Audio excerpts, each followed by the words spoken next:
This is the Global Podcast Network, where executives and professionals connect, share, and inspire. Stay tuned for the conversations that drive success.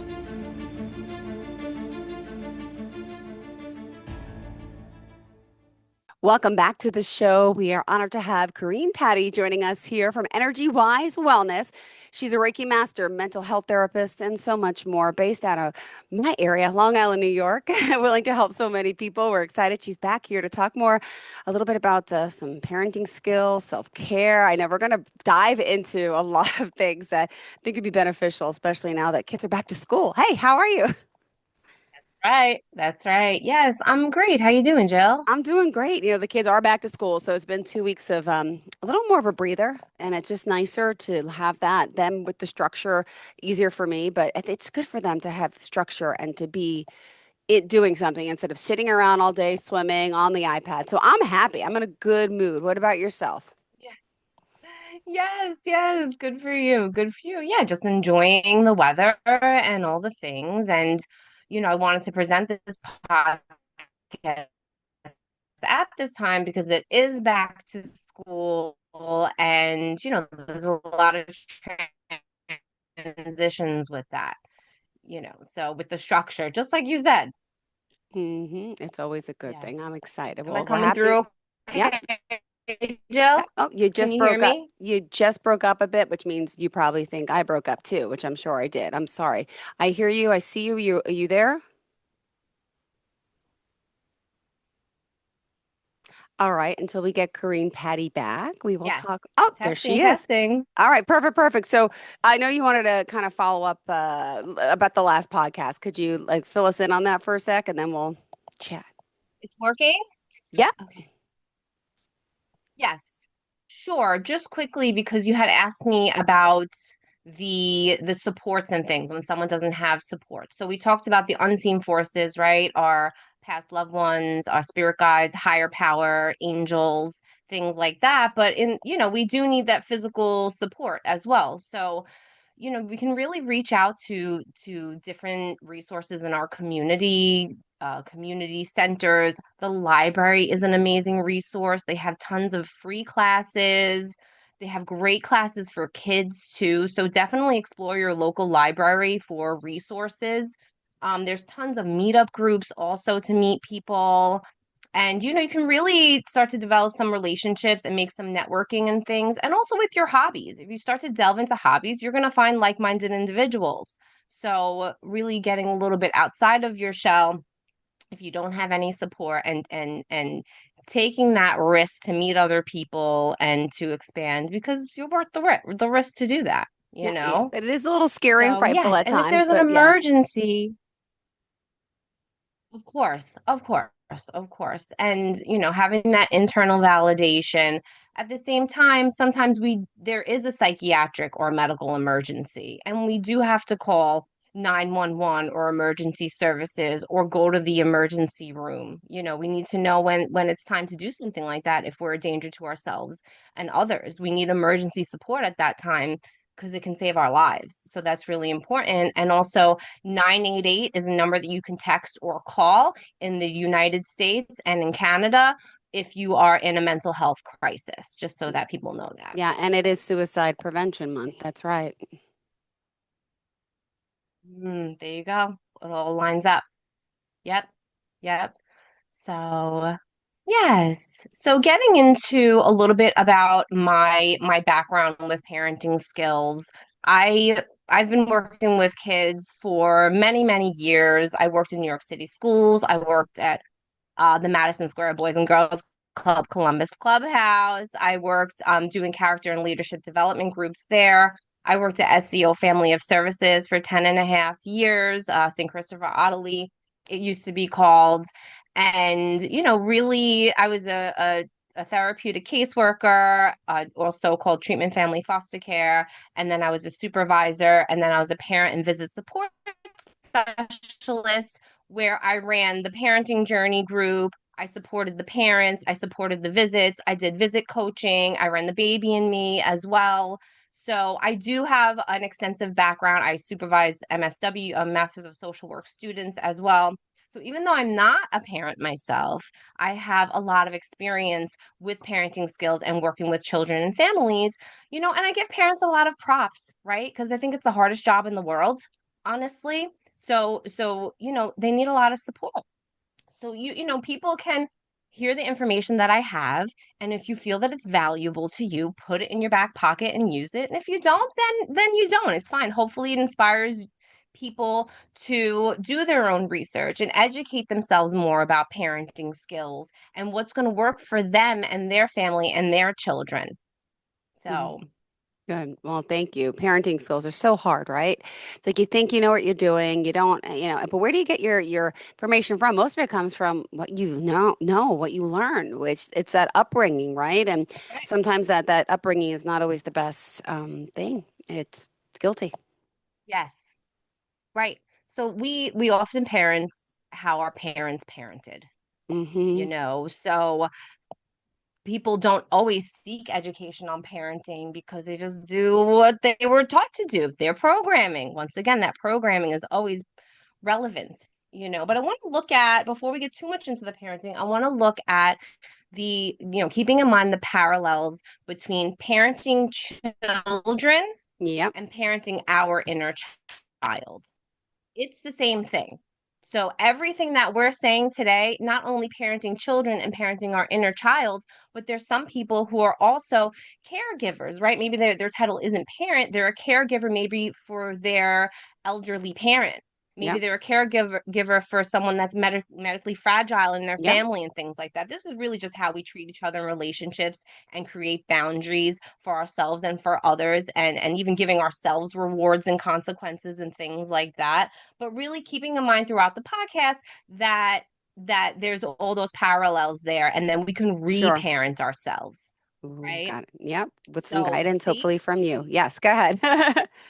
Oh, thank you. Yes. So safety is really the number one thing with parenting. Creating safety from abuse and neglect, physically, emotionally, mentally, all of the above. So we want to do this for children, that we're creating that safe space for them and boundaries for them to have that safe space. Same thing for us. We're creating a safe container for Yep. us to thrive and to heal. And remember, you're creating that programming for your child just like your parents did for you. So you're modeling that behavior. Everything you do, everything you say, your children are soaking it up like a sponge. Every yes you say, every no you say, it has to do with the programming. So parents need to be really aware of what their behaviors are, how maybe they're parenting like their parents parented that maybe wasn't so healthy, and using some type of intervention to shift that. Got it. Mm-hmm. Yes, Yeah, yes. and Simba's joining us again, as you can see. Perfect. Yeah. He's intervening, but that's okay. So, what are some of the things, like, Right. things that we should be, well, there's all different temperaments, you say, and different stages, and getting through that, let Yeah. alone to the boundaries. Oof.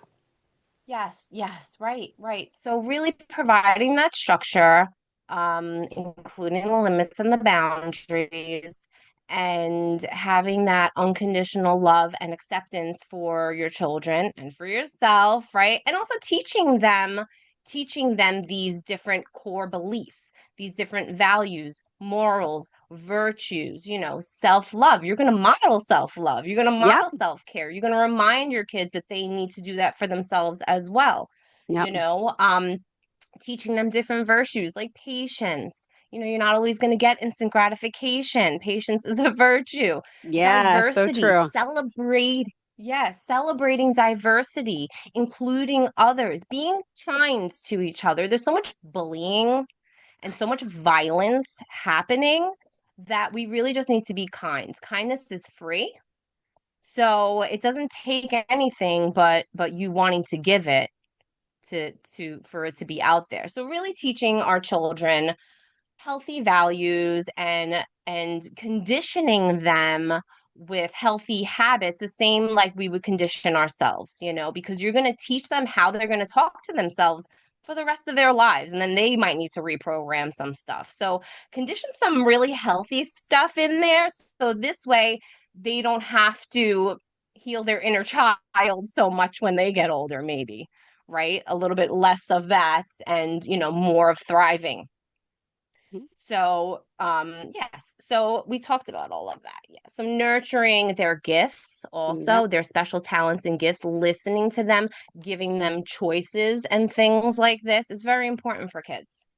Yes. And the first part here is the self-care, which we talked about, right? Parents don't always get the self-care that they need, right? Oh no, it's so true. Yeah. And then you feel guilty for yeah. When you do try to do something or people judge you. I've been through this, but I'm going to talk about that in a sec. Yes. Continue. Right. Right. Right. So really you need to once again fill up your own cup if you're going to be able to fully give to others. So that's kind of the new thought process that parents might need to adopt, saying if I don't take care of myself, then I'm not going to be able to show up fully to be present for my children. But the thing is, where do I find the time? So finding little 3 minute 2 minute times to take care of yourself, and then trying to really just find a balance. It's definitely a balancing act a lot of times, but when the kids go back to school, it helps. It's a little bit of a break, but then you're excited when they get the break from school, because then you get to spend time with them, but then you're excited when they go back because there's that structure again. Oh yes. The kids need that we thrive on structure and rules and things like this. The thing is that we need to be flexible with the structure and the rules. We don't have to be so regimented all the time. So parents working on their self-care, their anger management, their stress management, remembering don't flip your lid, right? So when you're triggered and you're going into the sympathetic nervous system, the prefrontal Frontal cortex kind of cortex. Yep. flips out. Mm-hmm. Yes. And then you're in fight or flight, and now you don't have a filter. So it's really important for parents to be able to even model emotional intelligence and self-regulation for their children, because it's not specifically a class in school. Like I said, I know that and schools are a huge part of Yeah. programming. But I know it's more so in schools now, but it needs to be part of the curriculum. Parent Excuse me. training needs to be Yep. part of something that the school offers, or the hospitals offer when you go home with the baby. They offer you resources. There needs to be more support, because a lot of parents don't feel supported. And we need that, because you're nurturing our youth, and we want to create a beautiful, peaceful world and instill that in our kids. And yeah, so that's why the self-care is so important, because you're going to be teaching your kids all the things, and you want to make sure that you're going to be calm in your responses to them, because you're going to teach them how to even respond to life with Yeah. those responses. You know how, like, let's say it's a 3-year-old or something, and they Yep. drop something, you're like, Ah. now they're crying and all the things, right? What's an I, alternative response? oh, You it's spilled the milk. okay, let's help clean it up. Yeah. Yeah, I'm trying that. I'm Yes. I'm guilty of this, guilty of flipping my lid, and I try to handle it differently, and I try. It's not always easy, but you're right. It's definitely the best way. Definitely the best way to Yeah. go. Yeah. Yeah. So noticing when you flip your lid, and we talked about Hmm. in previous podcasts, what are the physical cues, the mental cues that it's happened. So when you're going from 0 to 60, you can catch it and take that break, use your coping skill, return to a state of homeostasis, a state of rest and digest, and then you put your thinking cap back on. Now you can have the conversation. So you're going to model this for your kids too. We're a little triggered right now. Everybody's going to take a break. I'm going to go for a walk. You're going to go listen to music. Let's talk about this in a little bit, Yeah. because then it's just going to be an explosion at that point, or it can be. It can be. Yeah.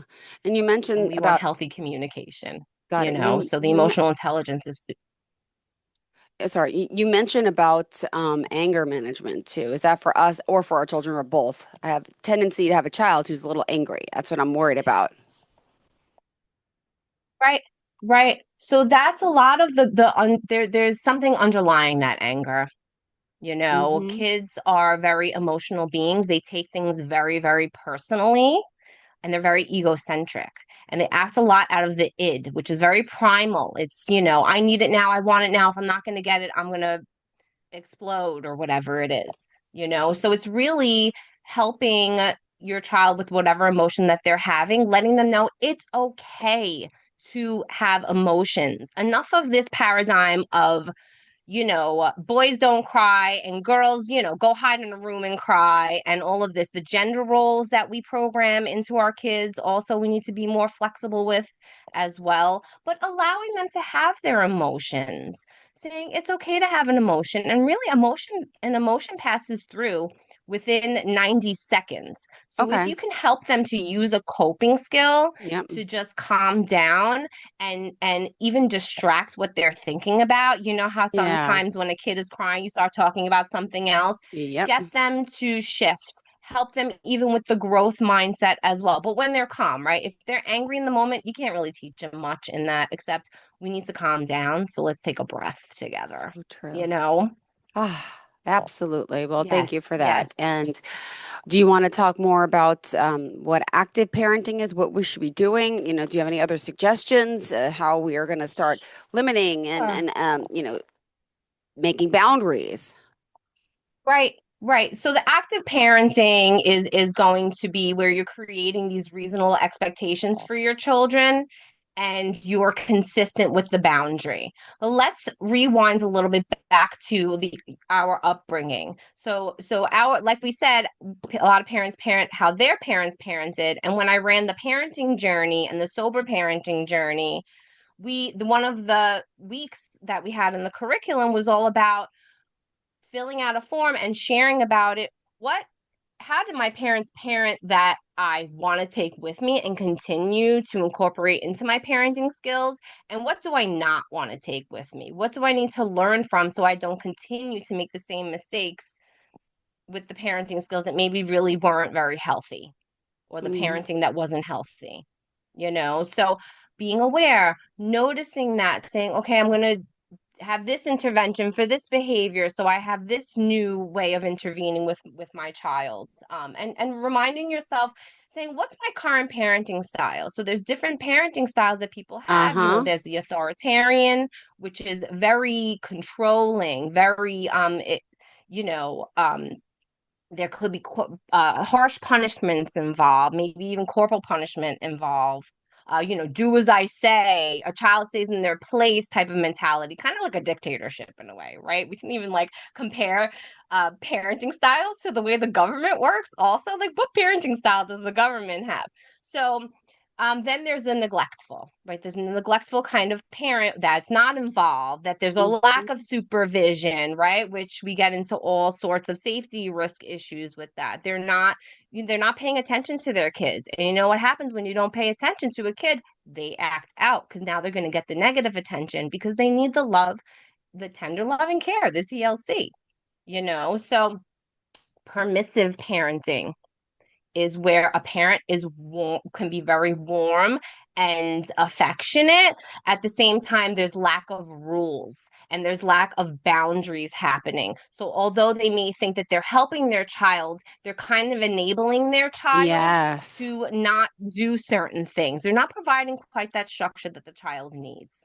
And then the child starts to rule the roost. And I've seen this a lot of times where the child is controlling with their behaviors because they want to because that id is strong.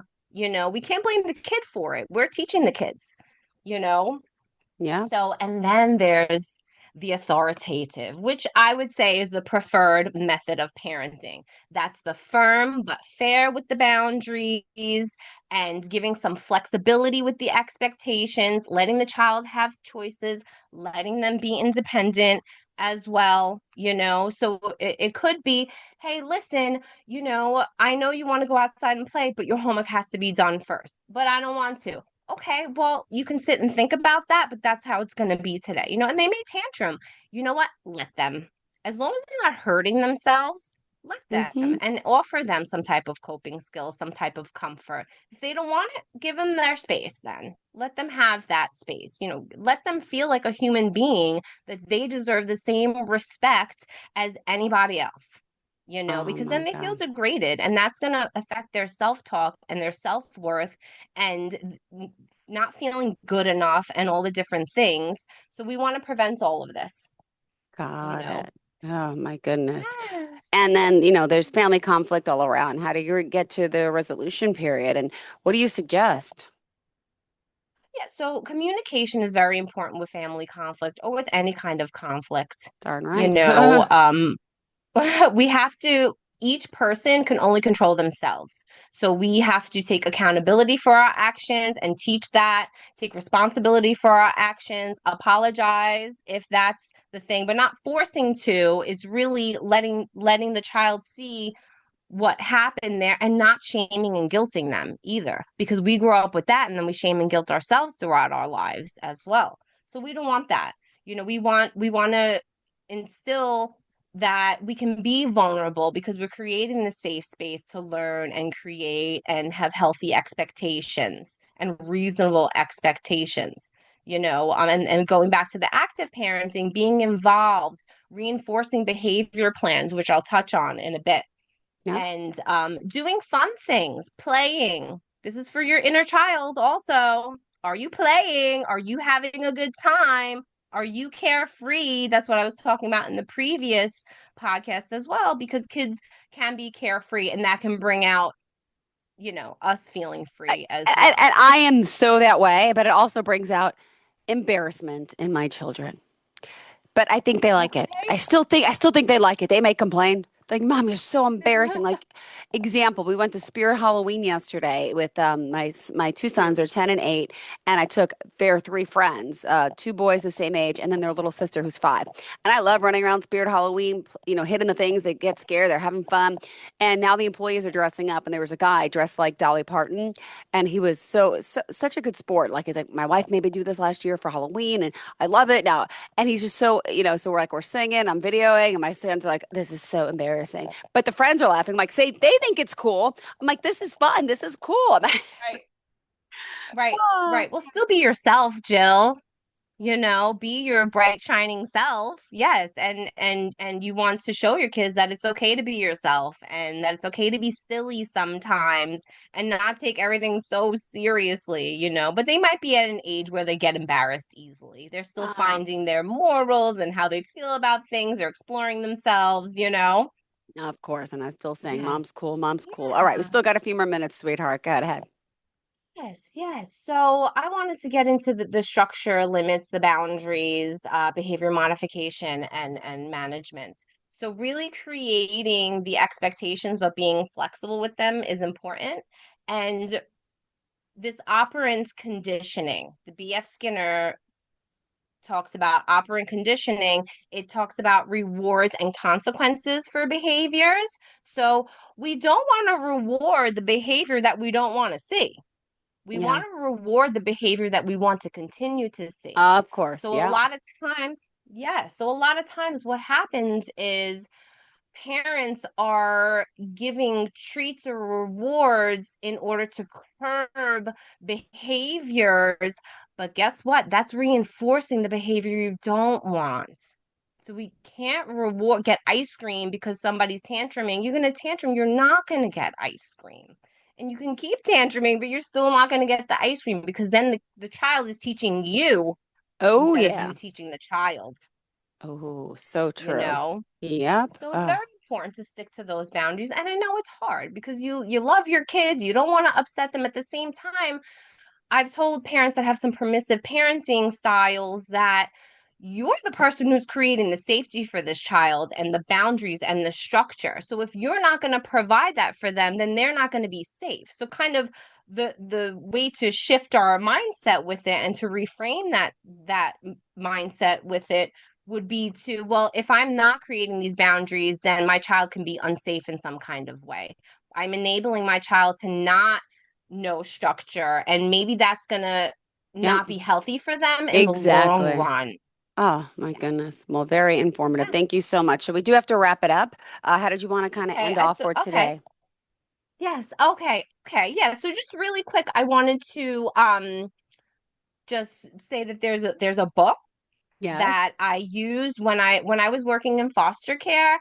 I was in my master's program in social work, and I worked with parents, and children in in-home counseling with the parents and helping them create behavior plans for the children as well, Mm-hmm. different charts, sticker charts, things like that. And I created a parenting program from that. That was in 2010. Okay. And then and I used this book called Redirecting Children's Behaviors by Catherine Kvols, Kvols. And then in 2017, I created a program, the Caregiver Advocacy Program, for foster care, to try and help parents that had their children on a return to parent goal, to try to help them to nurture themselves and to provide that support for them. The program didn't get picked up, but I did create the program with the thought that this is how important it is for parents to take care of themselves, because if they don't, they're going to keep repeating the same mistakes over and over again, and it can be very damaging to our children. So but yes, that book, Redirecting Children's Behavior, really helped. And continue to educate yourself and expand with your skills. Got it. Well, thank you so much for being here, for joining us. How can we contact you? So you can contact me on my website, energywisewellness.com, and that will link you to my Psychology Today, and that will link you to my website as well. So you Perfect. can check out all of my information there. All of my And contact information is there as well. And yes, I well, look thank you so forward much. to helping to educate people and to counsel them in areas of life that they need. Same here, sweetheart. Thank you so much for your time. Hope you have a fantastic day and looking forward to the next time we get to connect. Bye-bye, sweetheart. Thanks. This is the Global Podcast Network, where executives and professionals connect, share, and inspire. Stay tuned for the conversations that drive success.